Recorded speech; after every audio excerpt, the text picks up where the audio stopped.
What's your pleasure, sir?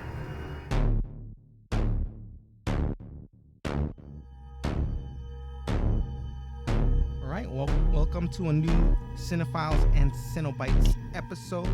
My name is Onofre, and with me, my hetero life mate, Mox. Yo. Today, we have a guest on the show. We have writer, director, filmmaker, commentator, uh, let's see, podcaster now. Yeah. Skyping in from PA, we got Harrison Smith. Welcome to the show, man. Thank you. It's great to be here. By the way, I love the title of your show. Oh, thanks. Oh, thanks. Man. That's Mox. That's Mox. Well, that's it. both of us. That's both of us. Thank you. You're one of the only people I think who's commented on that, and I love you all the more. We really do love that name. Oh, it's a great title. I asked Mox, I'm like, okay, so we're gonna have like Cenobite themes, like Hellraiser stuff. He's like, we'll see. Yeah, we'll see. You made the title. We've gone through some format changes. You should have seen our first season. We had like almost 2-hour long epic scripted episodes, and eventually you're like, you know what, this is fucked. Let's just talk to cool people. Let's just do one movie at a time, not six. All right. Yeah. Cool, man. Well, Harrison, as a kind of an icebreaker, like the first question. Yeah. All right. So, the Nightmare on Elm Street franchise. Can you list the movies from best to worst in your opinion? It's just my opinion. I'm going to say the best one, hands down for me, is the original. Okay. I would follow that by Part 3, Dream Warriors. I agree as well. Yeah, I think from there it's a sliding scale, going down. I mean, most all the rest are interchangeable, as in, if you want to call them bad. I mean, look, the Dream Warriors thing, not the Dream Warriors, the Dream Master. I saw what they tried to do, and, Rennie Harlan had some neat images, but kind of just went on autopilot, I think, after Part 3. Yeah, number 3. That was the last, really good, unique idea that the series had, right? And then they kind of just... really, Part 3 should have been Part 2. And look, I'm friends with Mark Patton and Jack Shoulder, and I'm not bad-mouthing that film, but I think that the film was really... First of all, it was marketed wrong. Second of all, I think with what they tried to do in it, that should have come at a later time. I don't think that should have been the direct sequel to the first one. It put a lot of people off. It was an interesting thing, but you're right. I don't know if that should have been so early on in the series. They might not have been able to rebound if number 3's idea wasn't so badass. Correct. Yeah, number 3 saved the franchise for sure. The biggest mistake was getting rid of Heather Langenkamp for a sequel. That was a huge mistake. Yeah, and then bringing her back in Part 3 really boosted that. I mean, the moment that I heard Heather Langenkamp was going to be back in it, I'm like, all right, I'm in. I'll be there. I'll buy a ticket, Fuck yeah. And she's like an adult this time too, so she kind of crossed over, but she also understands them. I mean, yeah. And Heather's a sweetheart in real life. I mean, she's extremely gentle and sweet and kind, and I just can't imagine them sitting around New Line preparing a sequel to this film going, well, I don't really think we should include Heather Langenkamp. Right. Because she really is. No Michael Myers. Right. She is Nightmare. Right. Right. Well, she is. She's like the Ripley of the series, And she's the only one that could tackle Freddy. I have an interesting side story real quick if you want to hear it. Yeah, sure. Okay. When I was in my freshman year of college when Nightmare 2 came out, and so a bunch of us, in the apartment, I was at Penn State. So a bunch of us, my apartment roommates, we went out and we saw the film because we're all fans of the first one. And we hated it. We hated Part 2. And the reason why I really hated Part 2 had nothing to do with what they call the gay Nightmare on Elm Street. Right. It had nothing to do with it, which, by the way, I think Nightmare 2 boasts some of the best damn practical effects out of the entire series. I mean, Kevin Yeager and the boys and the gang, I should say also the women involved with Part 3, the special effects were stellar. But hot damn, man, Part 2 really gets looked over for the practical effects, especially when Freddy rips out of Mark Patton. I mean, Oh yeah, that was the one. that's incredible, man. Absolutely incredible, and still holds up to this day. And anyway, I went home and I wrote a treatment for Nightmare on Elm Street Part 3. I was like, oh man, and I was young and I thought, oh yeah, I'll just send this to a brand new Line because they were brand new at the time. Mhm. And I ended up contacting New Line. I said, listen, I have a 15-page treatment. And they're like, oh, send it in. Now, I am not going to say the name of the person that I spoke to there, but I can tell you this. This person is now one of the top executives in Hollywood of a major studio now. This person was in the script reading department at that time at New Line. And probably a little skullduggery, you can figure out who I'm talking about. And they called me back maybe like 3-4 weeks later and said, yeah, we read it, but it's really not for us, but thanks a lot and all of that stuff. And remember, they were a small company at the time. New Line had Nightmare on Elm Street, and that was pretty much it, other than the sequel. And son of a bitch, when I went to see Nightmare on Elm Street 3, a bunch of my roommates, we got together, and a bunch of my roommates looked at me and they said, dude, that's your treatment. Oh, no way. Yeah. I mean, I brought back, it was a no-brainer, but I brought back Heather, as Nancy. I brought back the whole coming in and out of dreams, all of that stuff. And I had in mind that the only one at the end who could really fight Freddy is Freddy, and Nancy in her dream becomes Freddy. So it's two Freddys squaring off against each other. Snap. And you didn't know which one was which at the end. One of them is vanquished, but I would never kill Nancy anyway. So at the end you think for a moment, well, which one is the real Freddy? But I'm telling you, I mean, look, I will never accuse Frank Darabont of ever stealing anything of mine because that would only be an honor if he did. But I'm just saying that I think certain concepts ended up in a boardroom discussion is what I think. But if I ever run into this executive one day face to face, I'm going to say, hey, remember me? I was that kid at Penn State and I sent you that treatment. And probably this guy will be like, I don't remember shit. I don't know what the hell you're talking about. I got the treatment right here. Dated. But you know what? I still have that treatment, dude. I still have it. That's yep. boss. And it was typed out on an electric typewriter. Nice. Yep. Wow. Yep. I still have it. Nice. But nice. So yeah. Anyway, that's my Nightmare on Elm Street side story. My brush with greatness, if you will. Yeah. Oh, okay. Oh man. So that to answer your question, I would say probably for me it just simply goes number 1, number 3, and the rest are all kind of on the sliding scale. They're interchangeable to whatever you want to do. I mean, someone just was on Twitter just the other day and said something that they really didn't care for Wes Craven's New Nightmare, but I saw what Wes was trying to do, and I will say, at least they tried to do something different with Part 2.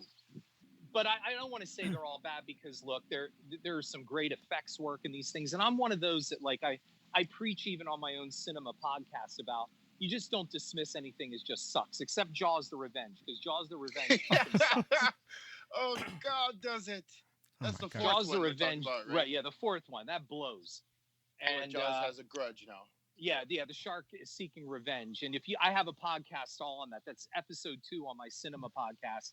And I started out with the roar that the shark uses in that film. And I tell everybody, right. And that's what I say in the opening of my podcast. I say, just so you know, every time you hear this, and I play the actual roar because it's a free domain roar. It's a generic roar from Universal Studios that they used. And I say, that means fuck you. That's what it means. Every time you hear this roar, it means fuck you. Oh, that's Jaws, the one with Michael Caine, right? Yeah, with Michael Caine, who just showed up to collect a paycheck and go on vacation. I still kind of like Part 3, but Part 4 was, you know what? Again, if if you listen to episode 3 of my Cynema podcast, I talk about why I actually have a soft spot for Part 3, because my whole point in cinema, gentlemen, is not about movie reviews. It's about cynicism in filmmaking. And I truly believe that Joe Alves set out to make a good film with Jaws 3. It just didn't turn out that way. But I don't think he sat back and said, geez, how can I fuck people over by making a really shitty film and cashing in on the Jaws thing? You see, with Jaws the Revenge, that's what they did. They just went, fuck the audience. We have a chance to squeeze a couple more bucks, give everybody involved a payday, get a 3-month fucking vacation in the Bahamas, and fuck everybody. Oh my God. Don't tell me anybody sitting at Universal Studios said, hey, here's the pitch. The pitch is we have a psychic shark and it's hunting down. Come on, you'd be fired in a minute if you pitched that shit. Psychic shark. On that day, someone got promoted. They're like, yep, Bahamas for everyone. Now that was a total fleece hit and run move there. That's what that was. Somebody had a chance to squeeze some bucks and they made a shitty film with no intent to entertain. And that's what cinema is about. Cinema is about people that could have made something better. They just simply made the conscious decision not to. Jaws 3D is a bad movie, but it didn't intend to be. And there are some actual good elements to the film, but I'm not saying it's a great film at all. But what I'm saying is I don't think Joe Alves set out to fuck anybody. But I think every single person involved with Jaws the Revenge, other than Michael Small, who was the composer for the film, they set out to fuck people. That's exactly how I feel. Wow.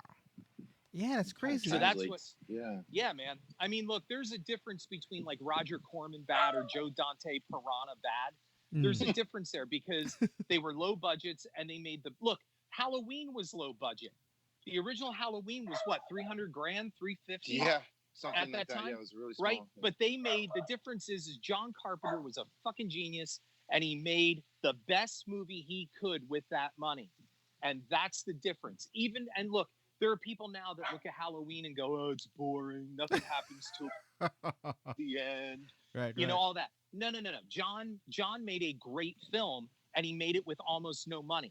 That's a big difference than somebody setting out with a gigantic budget and saying, okay, we have a demographic. We can make X amount of dollars the opening weekend and we don't care if this is any good because people will come no matter what. And that's why I will argue when we were talking earlier about the Star Wars films quickly. With Last Jedi, you have a director who comes on board and goes, let's see, we have over 30 years of fan devotion to this and expectations. I'm going to come in and I'm going to basically go, nope, fuck you, and fuck you, and fuck you, and fuck you. And I'm going to do this. And fuck you. Yeah, fuck you. And, the lineage of Rey. Right, well, fuck you. And then in the middle, in the middle of trying to get people onto another ship to save the entire Rebel Alliance, we're going to stop off and have an eco-minded PC visit to a casino on some world gambling where, right? Slaves. So we can do Fern Gully in space. That's what we're going to do. Oh my God. Oh, that is a perfect burn because I didn't that's what I felt. I didn't have the words for it, but that's exactly what it feels like. Fern Gully in the middle of Star Wars. Right. Why? And here's the thing. They try to land quietly, right, to not draw any attention. So the stupid dumbasses land right on the fucking beach. Right. Like you're asking for trouble. And then they go, gee, I don't know how we were discovered. I don't know. Why didn't you just put some fucking spotlights on your ship and have it say Rebel Alliance? Yeah. Let's park on the beach. Maybe the woods. Right. And then that was what was that, like a 25-minute diversion out of the plot of the movie just to go there? And it never pays off. There's nothing there. And all I'm saying is, look, there again, you can dismiss The Last Jedi as it sucks. But to say that, I always say sucks is cliff notes for reviewers. And that's not right because there's a lot of great stuff about Last Jedi in the costume design, the special effects, all of that stuff. You can't just summarily dismiss the movie because a lot of work went into it. But narrative-wise, directing-wise, that thing's got a lot of problems. That should have been Princess Leia or General Leia, whatever PC term now is going to work. However, General Leia should have flown that ship right into Snoke's cruiser. And instead, we bring in purple-haired Laura Dern in some prom gown outfit, and we're like, oh, yeah, she's the one. From out of nowhere. Right. That should have been Leia's ultimate sacrifice at the end and gone out with a bang. And then, of course, don't even get me started on the Mary Poppins Supergirl moment where Princess Leia is flying through space. Give me a break. That was laugh out loud right in the theater. Oh my God, people were laughing like crazy in the theater at that. It was so stupid, you know. Initially, I thought it was like a dream sequence. I was like, "Wait, is this what they want to happen? Like, what's going on here?" Right. Right. It woke me up. I was falling asleep. I was like, "What the fuck just happened?" Yeah, and that's the thing. You're almost thinking like, are people fucking with me? Like, you know, and you know, the thing is then you see interviews later where, you know, Ryan Johnson is like pretty snarky about the whole thing, going, "Yeah, I pissed off a lot of people." It's like, dude, that's not why you became a director. And I'm not saying you should pander to the fanboys, but you know, that's like all of a sudden you go and see, you know, Star Trek and it becomes a musical halfway through, you know, and it's like, what did you do here? You know, like, why do you want to set out to piss people off? Like, I don't get it. Look, Star Wars has become the fast food franchise. It's McDonald's. People, if they buy a Big Mac in Honolulu, they want their Big Mac the same in Philadelphia. And if they go to Paris, they want their Big Mac the same way there. They don't want changes. They don't want sauces mixed with. Just make the Big Mac. That's all they want. Right? And that's all you have to do with these movies. You can go creative, you can do certain things, but why would you set out and go, okay, I'm going to take everything and just turn it on its ear and reverse it, and let's see how that works. Let's see who that pisses off. You know, and then to take it like a badge of honor when people are like, fuck this, boycott the movie, fuck Ryan Johnson, or Ruin Johnson as they call him. It's like, I don't feel sorry for you, man. Oh, damn. You set out deliberately to piss people off. And don't give me this, you know, oh, well, I was just being creative and it's directorial license. No, there is a formula to this. And at least George Lucas, with those awful prequels, at least George Lucas stuck to the formula. You know, he stuck to that formula. But to come in on The Last Jedi and go, well, you know, your parents are nobody and nothing and everything that we've done. And then we have, you know, Luke milking some animal on a thing and, you know, and then burning down the tree of knowledge, you know, with the Jedi books and all of that, and Yoda acting like, you know, he smoked like 3 joints, you know, and he's all yeah, right. Right. We waited how long to see Yoda in the original trilogy again, and this is what you give us? You give us a punch drunk Yoda? Oh, right. Oh man. Yep. Right? Like, this is what you're giving us? And then, you know, like I said, then you have this whole breakaway 20-minute scene. And then, you know, Benicio del Toro, you have him. And where does he figure in? All of a sudden, it's like, hey, let's throw this guy in. Let's get him in there. Right? You like Sicario? Well, now he's in space. Right. And now he's in space. And then, you know, the big ending, and I don't want to make it a podcast just on The Last Jedi, but my point is that is cynical behavior. This is what my podcast is about.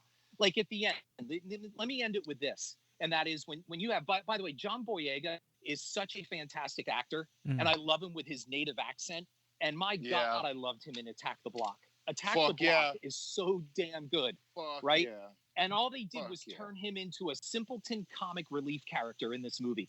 I mean, it's such a damn shame. You have a chance to make John Boyega the sexy heartthrob kind of guy. And what do? They just make him bumble around and stoop around. And get lectured. You know, and get lectured all the time, right? And wait around for Ray to say, I'm really not into black dudes, okay? Like, that's really, right?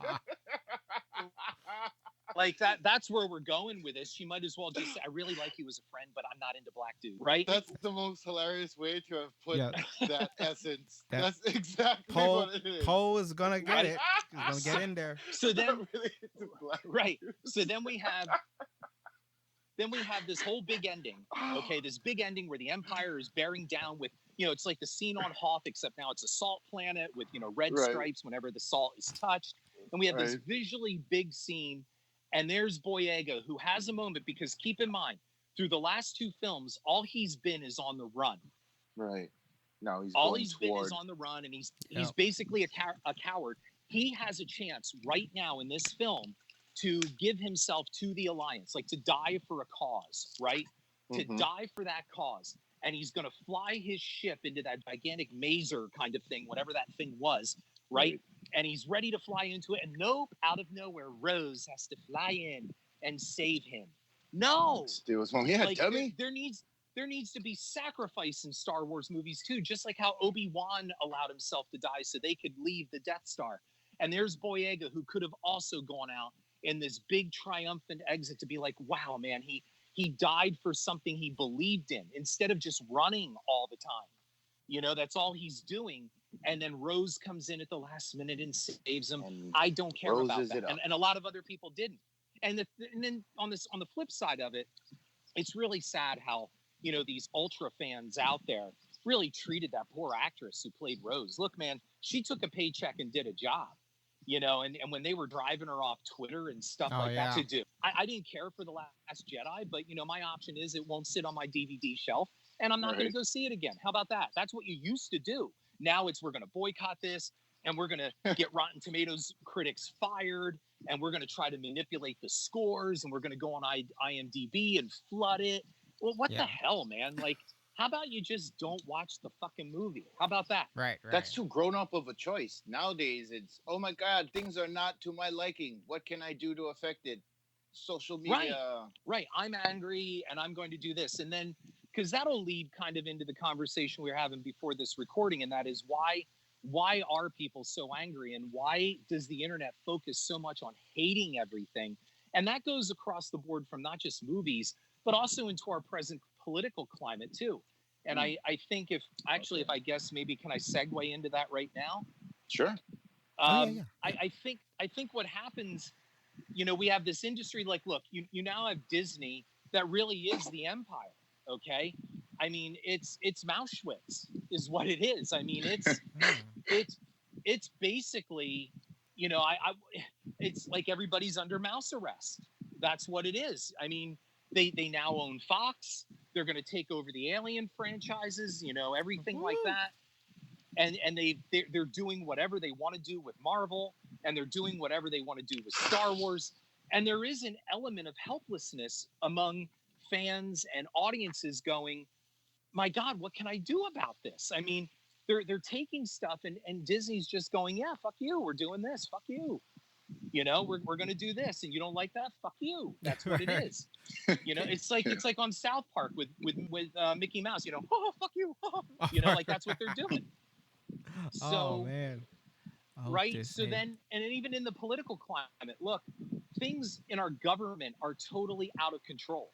And it's not just Trump and it's not just Republicans and it's not just the alt-right. It's a mess across the board. And, you know, we're seeing things happening. You know, there are people that don't even have minimal health care and schools are falling apart. And we're just sitting back and we're watching celebrities go on, you know, big, gigantic jaunts on yachts and all of that stuff, and then come back and tell us that we really shouldn't be flying coach on an airplane because of our carbon footprint. And there's so much hypocrisy that I think the internet is the only place where people can just go out and throw their windows up like in Network and scream, I'm mad as hell and I'm not going to take this anymore. And I think that's it, because at least the internet has provided a megaphone. That's what I think. And I think that's where you see such online hostility and you see such anger and people trying to maintain. If you notice, it's about control, gentlemen. It's about people saying, we're going to boycott. We're going to bring down the franchise. I just had that in episode 8 of my podcast on Ghostbusters 2016, where I said it isn't so much that it was about women. It was the fact that Hollywood was fucking with something that people go, stop fucking with this. Stop fucking with my memories. Stop messing and going in and mining my childhood and turning around and doing this shit. There was nothing wrong with women as Ghostbusters. The problem is they gave them nothing to do. As a sequel at first, if you remember that first trailer, it said, 30 years ago, they saved the world. Now they're back. And then they used the original Firehouse. And it's like, wait a minute. Is this a sequel? Is this a reboot? And you know, then you have, like, we've waited how many years for a Ghostbusters 3? And then, you know, Harold Ramis dies. So it's like, well, and then now Rick Moranis, he's not doing movies anymore. He's retired. So, you know, we're waiting around and it's like we got gypped on Ghostbusters 3. They throw this one out and it's a mess. The movie isn't funny and it's not good. And it had nothing to do that women were doing it. Now, certain fans took that to the extreme. They attacked Leslie Jones, which was completely wrong and inhuman to do.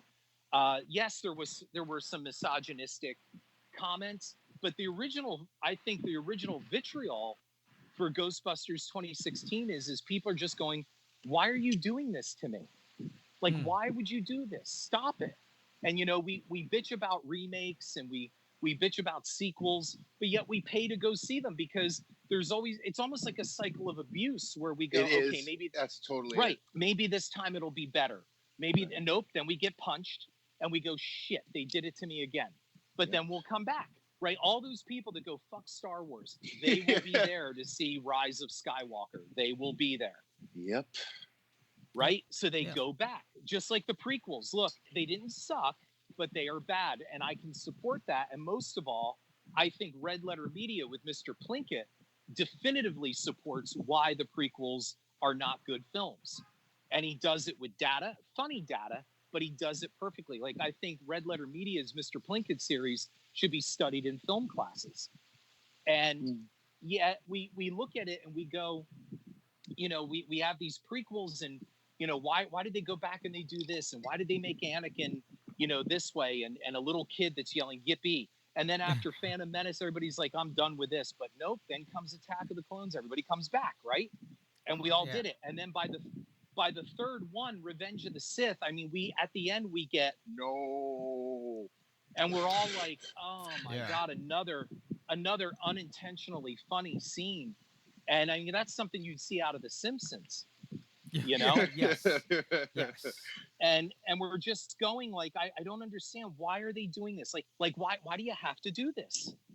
So Right. I think that's where our online anger, some of it comes from. And politically, it's the same way. We're watching things happen in front of us and we can't do anything, gentlemen. That's the problem. Like, we feel like, you know, the government's out of control and we have, you know, our representatives who, let's face it, all of our representatives, there isn't a single member of Congress, 535 members of Congress, not a single one is a kid in public education. And yet they're dictating all of our public ed policies. They're telling us what we should teach, how teachers should teach. They're dictating all of that. And then you have, you know, all these members of Congress. Do you think they're on Obamacare? I don't think so, right? They all have $1 million retirement programs. What do we have? And we all sit here and we go, what can we do? Man. Like, I mean, really, what can you do?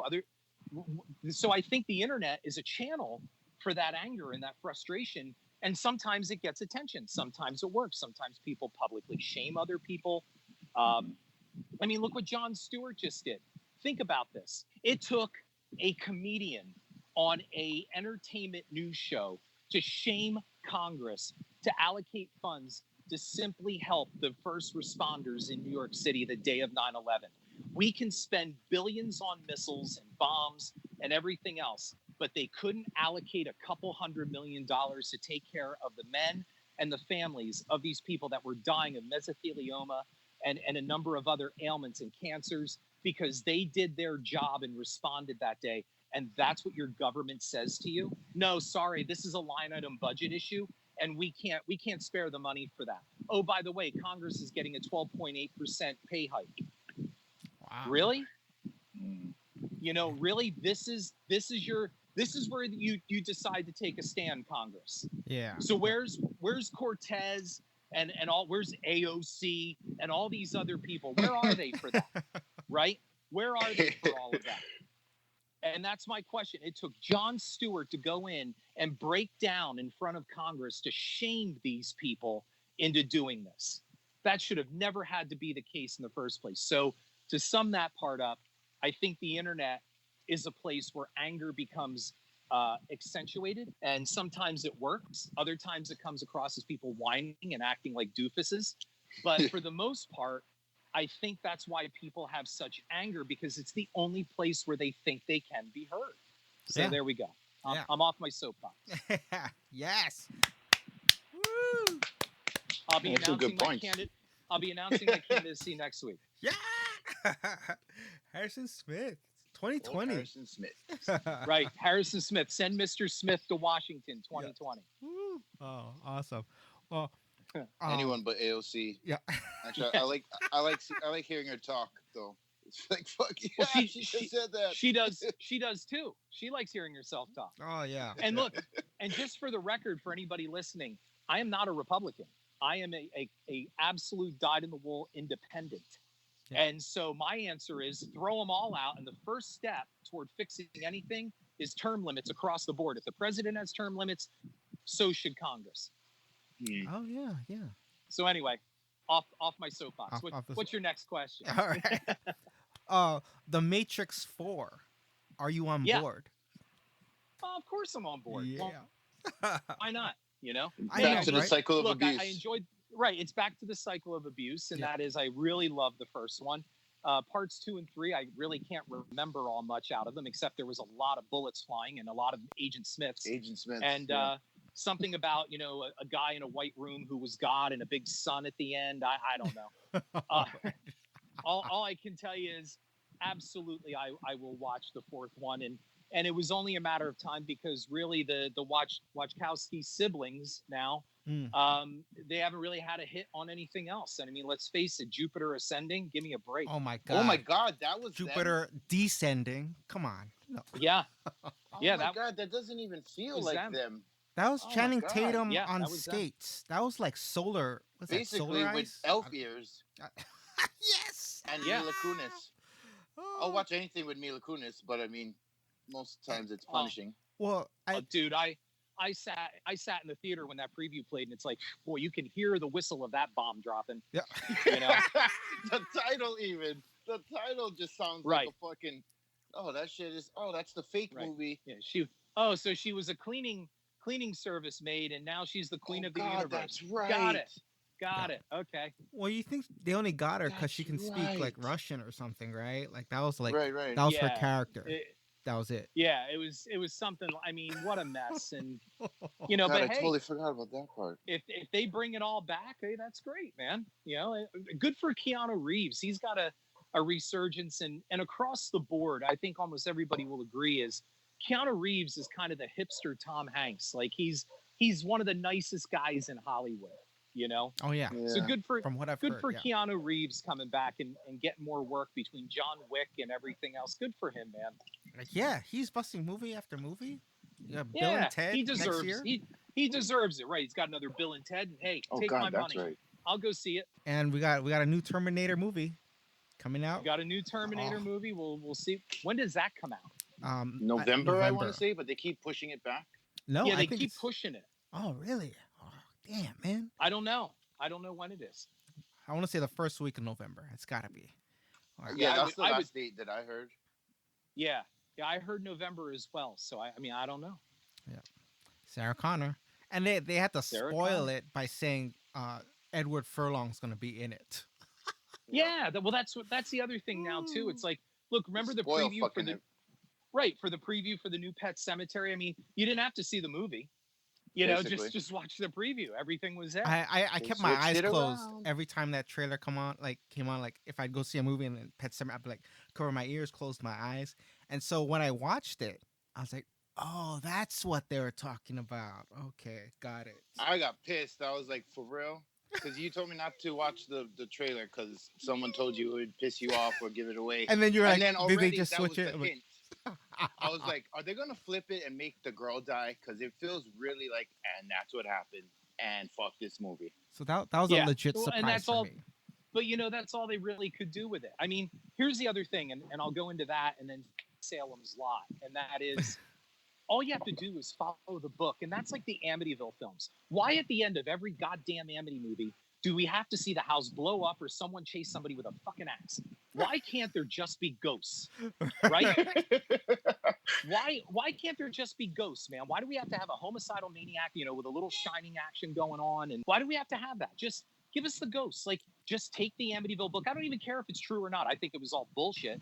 But, you know, you got a great story in the book. Just take the book and turn it into a movie. That's the same way with Salem's Lot. It's the same way with Pet Cemetery. The book is stellar, and the reason why Pet Cemetery works is because it really focused on those relationships between Judd and what's his name, the father. husband. I forget what it's Lewis, and you know, and they really worked on all of that. Well, just interpret the book. That's all you got to do. You know. Yeah. And yet, you know, they turn around. Oh, we'll give a twist ending. We'll do this. And I mean, I will say at the end of Pet Cemetery, I thought that girl was great. The girl who, you know, The when girl she was was great. she was great. You know, The great girl was actor. great. But you know, again, like I think again that's why people get angry. It's like, why are you fucking with stuff? Like I wasn't really a big fan of the 1989 film. I mean, Me it either, but it had was some neat scary. things about it, but I thought visually there were some good visuals in it. Um, but overall, I thought the acting was pretty bad. Like especially that little girl, and there's a reason why you never saw that kid again. And so it's like, but then do it right. And you have two talented directors. It has nothing to do with them. They're talented guys, and I just don't understand. So did the studio get involved? I don't know. All I'm saying is I sat there in the theater, and after it was over, I went, okay, like yeah, all right, Yeah. there it is. I saw it. It's a movie. It happened. It's a movie. Look, there are probably few things worse for a parent in life is to lose your child. You know what I mean? I mean, death is just bad enough to lose a spouse, a loved one, a father, a mother, and we've all experienced death in our lives. But, for a parent to bury their child, I mean, I don't know how parents come back from it. I really don't. I don't know how you stand there, especially a little kid. You see these kids with cancer and or you see the news where some little kid was shot by a drive-by or whatever. How do you stand at that graveside and go, I'm going to continue living my life? Like, how do you do that? I don't know. And some don't. That's the essence of Pet Cemetery. It's tapping into that grief, not horror, is what is the essence of Pet Cemetery. Yeah, they really missed the point. you know I don't know. Like, look, I certainly didn't direct Pet Cemetery, so people could say, yeah, well, what kind of job would you have done? I didn't say I didn't like it. I'm just simply saying that, and again, listen to how we have to talk now.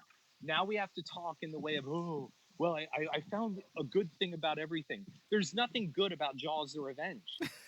So no, I'm not going to be all PC and be like, oh, well, there's something good. Let's all say something. Let's find three good things to say about Jaws: of Revenge. No, other than the end, and I won't see it again. Those are the three big things that I will say about Jaws: of Revenge, the good things. So I don't know. So anyway, that was the Matrix question. Yep. Yes. And Terminator. Yeah. Right on. Cool, man. Well, yeah. Let's talk a little bit about Death House. Sure. What do you want to know? Yeah. So, how was it like getting all those iconic actors and actresses together and like just working on the film? Working on the film, I did not get them all together. Mm. That was the efforts of Michael Eisenstadt, who was Gunnar Hansen's agent. They did all of that in advance. A lot of these people were attached long before I came to the project. Oh. And then Rick Finkelstein of Entertainment Factory came along, and he kind of shored up all of that with the others like Sid Haig and everybody else. So by the time I came to the project, there were already a lot of letters of intent. So for me, I can answer the question, and that is, working with these people was absolutely stellar because there wasn't a single diva among any of them. They were very kind. They were very modest, very humble people. They were there for Gunnar. And as a matter of fact, Michael Berryman used to say before every take, "This is for you, Gunnar." That's what he would do. Nice. So they were there for the right reasons to fulfill a promise to Gunnar Hansen. And, so for me, it was great to watch them interact with each other. And, so I got to see a lot of really cool things happen on set just by watching these people interact with one another. Yeah. Wow. So you put together the screenplay for this?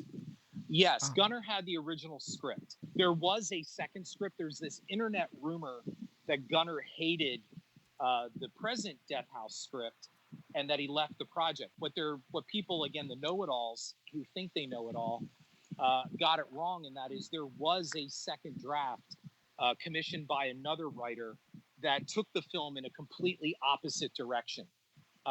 It took it into like torture porn is really what it did. And Gunnar hated that script.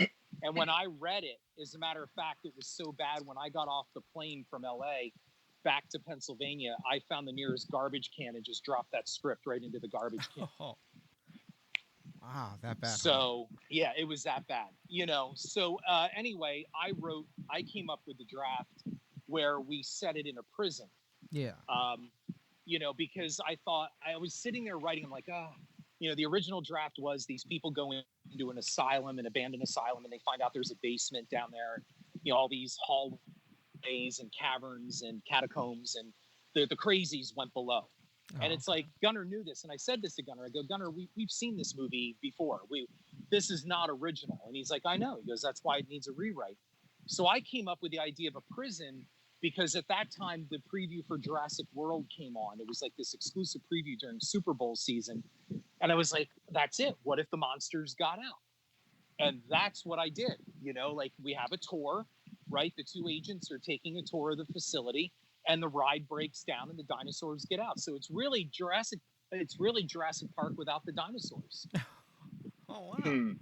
Okay. That's really what Death House is. I mean, you've seen the film, right? I mean, that's what Yeah. happens. The ride Interesting. breaks down and the monsters get out.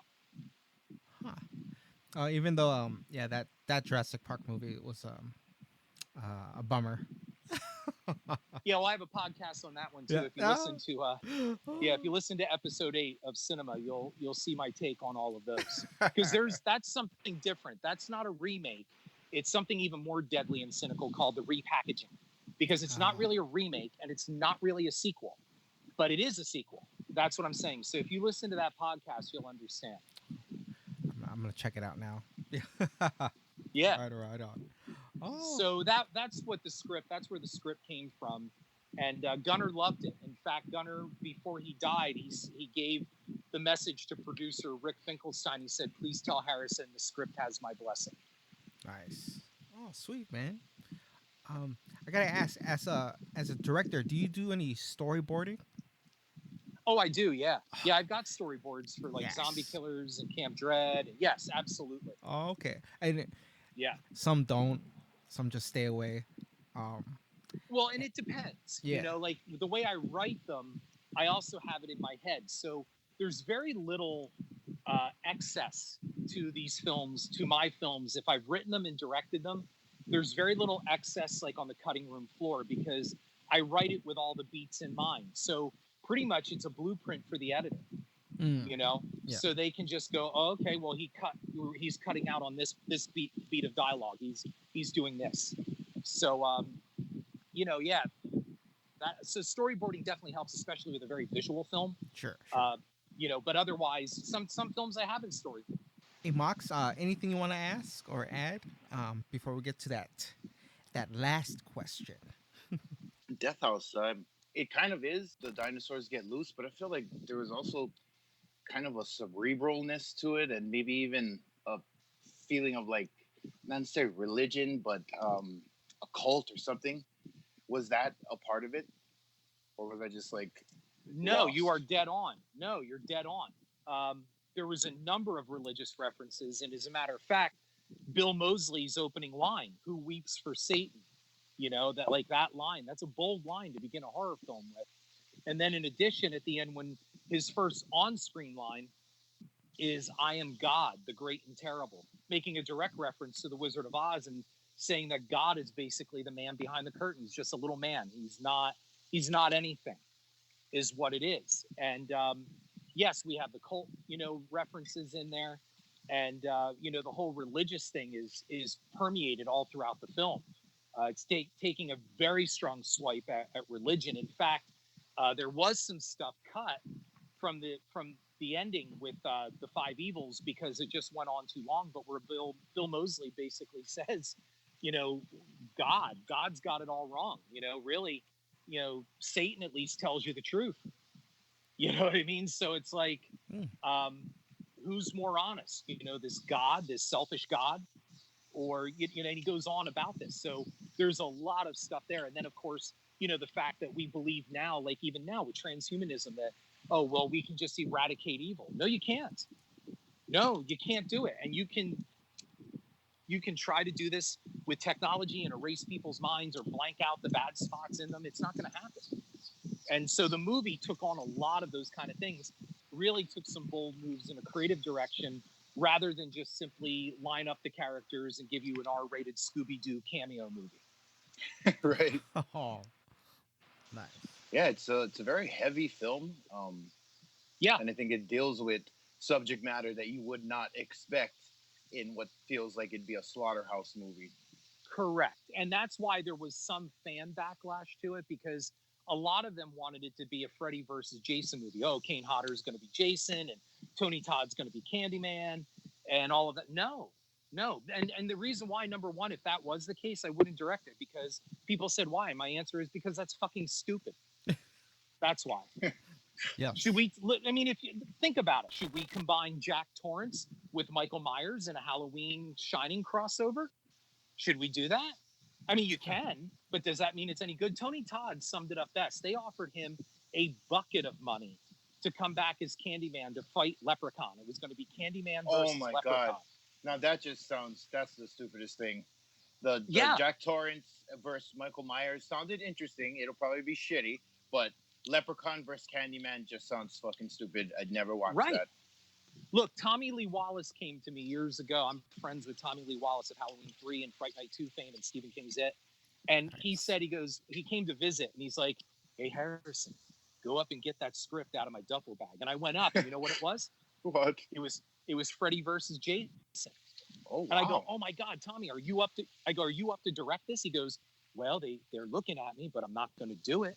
And I said, why? He goes, because it's a piece of shit. That's what he said. Oh, man. Oh my God. I mean, think about that, dude. You combine Freddy and Jason, okay, two basically, now New Line properties, but, crossovers.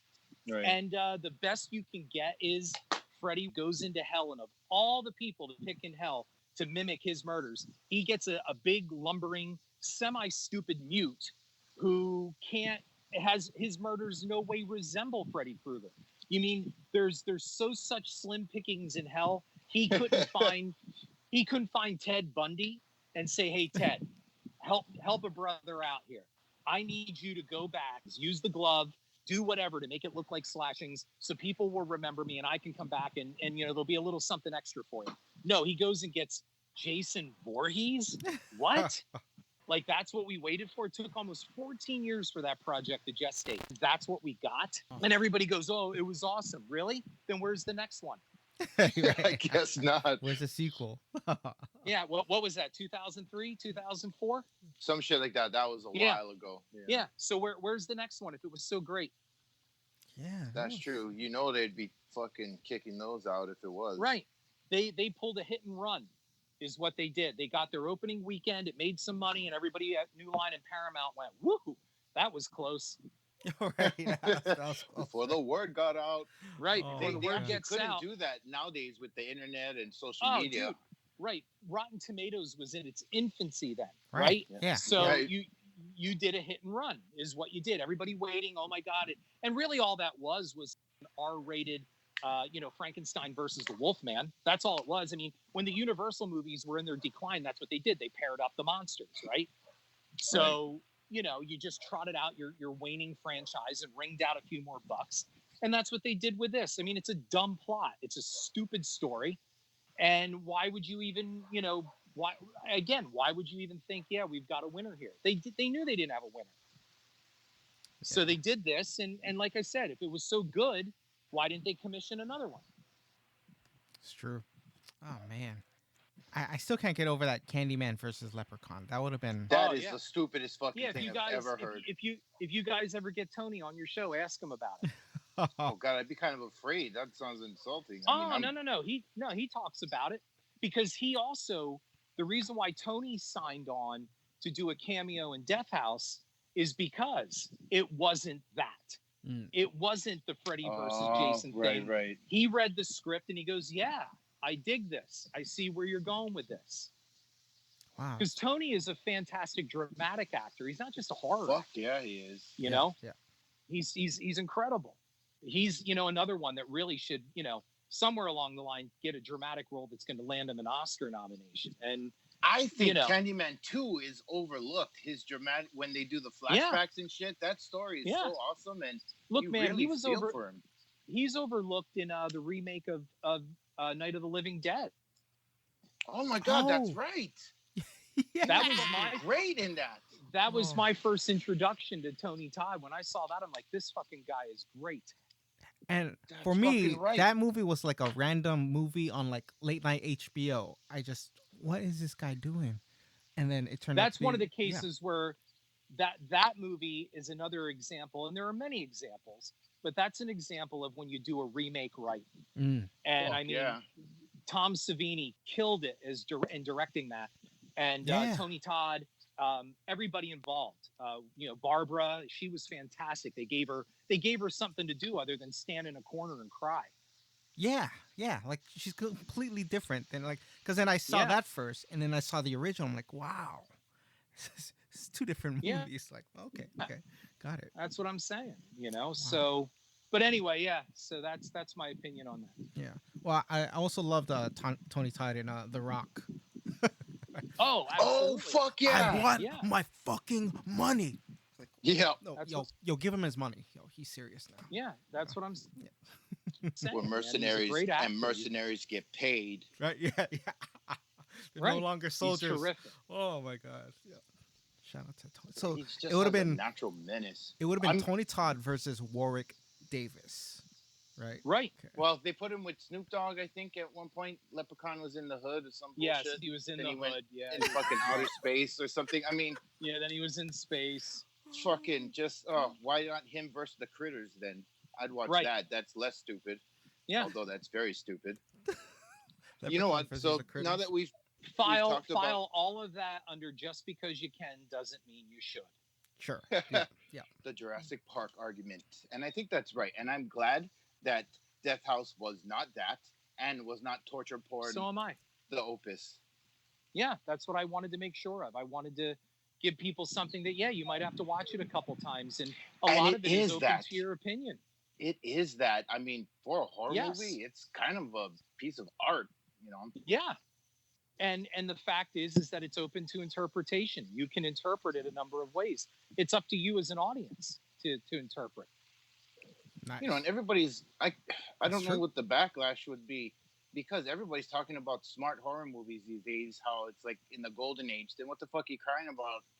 Well, because they're crying because they wanted Freddy versus Jason and they didn't get it. Ah. Well, it's like Those then guys. audience, you know, I mean, you either want smart horror or you don't. Before we showed it in a private screening at Scaricon, it was like an exclusive advanced screening. There was somebody on Twitter that tweeted something like, "I'm going to go see it in a few minutes, and I don't know. I have a feeling Harrison Smith's going to fool us, and it's going to be a Freddy versus Jason mashup." And I tweeted back, I said, "Dude, if that's what you really think, don't come see this. Don't come Yeah. because that's not what this is. You're going to fucking hate it." And guess what? That guy hated it. Mm. He wanted because it sounded like he didn't want the fucking mashup. No, he And wanted now- the mashup. He wanted. Oh. it. Well, Oh tell him, yeah, he wanted. He can go and Yeah. watch Jason vs. Freddy, which is Right, go know, watch it's a Freddy mashup. vs. Jason, man. There you go. Enjoy. or God, Alien vs. Predator, which Right, there Makes you go. both Go watch Alien franchises vs. Predator. shitty. Right. What's next on the horizon? Well, I just completed my film, the special, a horror film. It's really great. Very excited. We let it out for some advance reviews. It's in the process of being sold right now. It's a horror film based on the screenplay by Mark Steensland and James Newman. And from their novella, I optioned their novella to turn this, and it's a great throwback to some 80s practical goopy horror effects. Roy Kaniram of effects did the effects for it, and I'm really, really proud of it. It's done very well so far in the way of getting attention from reviewers, and it's not in general release yet because we have to sell it, and it looks like it's heading to AFM this November for sale, and we'll see how it does. I've got that going. I've got several other projects going. I don't really talk about those until certain things have locked because otherwise it's bullshit. So Yeah.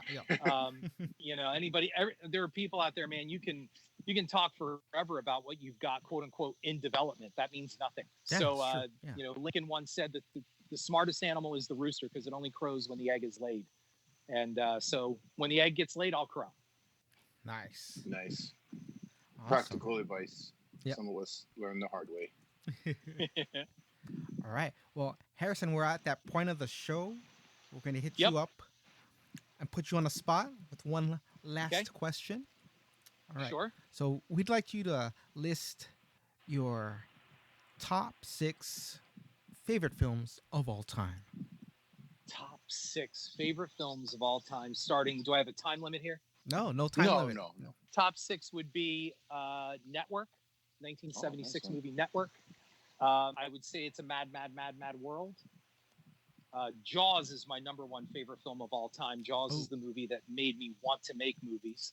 Nice. Oh wow. I'm going to say Tom Holland's 1985 film Fright Night. Mm. Oh, okay. Let's see The here. original. Yeah, definitely. I'm going to say Mad Monster Party, the Rankin Bass classic, Mad Monster Party from 1967. And one more for the road. I'm just going to put it out there. I'm going to say For the Sake of Everything, and that would be The Bride of Frankenstein. Oh, Ah, okay. That's a bit of an eclectic list. It is. There are plenty of others, but I would also, as an honorable mention, put in Psycho 2, Okay. and Blazing Saddles, but that Yes. kind of thing. Could we get one more honorable mention? I would say The Manchurian Candidate, Oh. oh, Wow. the Frank Sinatra film. nice. Okay. Okay. Yeah, Janet Leigh, Frank Sinatra. Yep. What'd you think of the? Well, was that a remake? The one with Denzel. Denzel, yeah, he did a remake. I didn't care for the remake, but the original is what I felt was the best. Angela Lansbury is just terrific in that film. Yeah, didn't she get an Oscar or at least a nod for that? I Playing think the she mom? got a nod for it, if I'm not mistaken. Yeah, that role is really good. I mean, this time Yeah. around it was Meryl Streep, but yeah, I Yes. don't think it was as good as. Yeah, no, Angela Lansbury nailed it. Nice. So there you go. Oh yeah. Well, thank you for that. Yeah, Nice that's list. a pretty Yeah, you're welcome. eclectic Thanks for list. the interview, gentlemen. I had a good time. Yeah, for sure. Do you want to let our listeners know of any place they can hit you up, like on social media? Sure. You can find me on Twitter at HarrisonSmith85.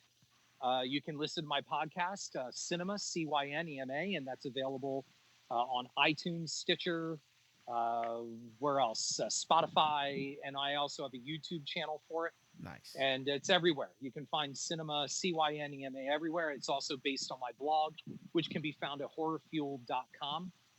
That's Cynema. And you can see my IMDb, and most of all, watch my films. They're everywhere. They're on Amazon Prime. They're in FYE, Best Buy, wherever you want to go. They're there. And Netflix is currently streaming Death House. Yeah. Nice. Nice, man. Well, cool, man. Well, thank you again, Harrison, for your time and for chatting with us. Yeah, thank you. Yeah, This we're was a lot gonna of fun. check out your podcast for sure. Yeah, yeah. Let me know what you guys think of it. Listen to them, especially episodes 2 and 8. You'll really enjoy. And then, and then fill in the others. And most of all, I hope I gave you enough here that you can edit down into a cohesive podcast. Cool. Well, have a good rest of your day. All right, Harrison. Yes, man, well, thank you. enjoy Hawaii. Oh, we'll do. We'll do. Yeah, nobody ever really has to tell a Hawaiian to enjoy it, I'm sure. Yeah. So, All right. all right, guys. Well, listen, thank you. I had a really good time, and let me know when you'd like to have me back on again. I'd be happy to. Awesome. Sure. Hell All yeah, right. man. Cool. Well, All take right, care, Harrison. Take care. Yep. All right, Bye. Bye-bye. All right. Well, that is it for this episode. Thank you for checking it out. Be sure to check out this episode's show notes for links to all our social media sites.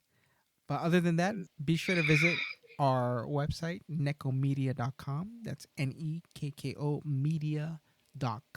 .com. And we also be on Twitter and Instagram. Very active on both of those. And you can check those out at cynical_mass. That's CINECAL_MASS. And feel free to get in touch through email, cinephiles and cenobites@gmail.com. Any movie recommendations, we'd love to check it out. Any screeners? Any screeners? We'd love to review. Any potential guests? Yeah, we love having guests on the show too. Yeah, if you're a filmmaker, fucking hit us a line and we'll get you on the show. Fellow. Ask you your top 6 movies and what it's like to be an artist like you. Oh, yes. And any fellow cinephiles and cenobites. You are welcome. Yes. Any place that they can hit you up, Marks? At villainous_kind. Instagram and fucking Twitter. But don't bother. I rarely check it except when I'm drunk. So Okay. I'd either send it to Ono or the show.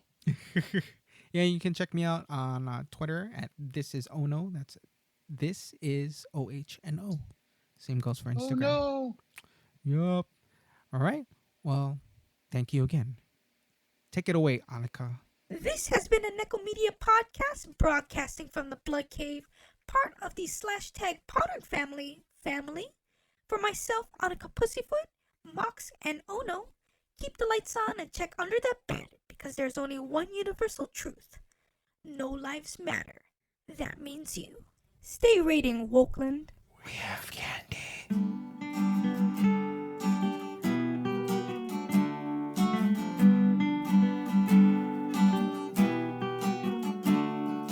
This is us, Ono and Mox's podcast. Sounds like crap leaving ass or duck fucking glass. Probably both, it's really bad. And we do the shit all for you. And we sound like shit while we do. Tigers podcast, we broadcasting shit podcast. Tigers podcast, in your face, in your dreams. Shit podcast. Tigers podcast, we broadcasting shit podcast. Tigers shit podcast, in your face, in your dreams. Shit podcast.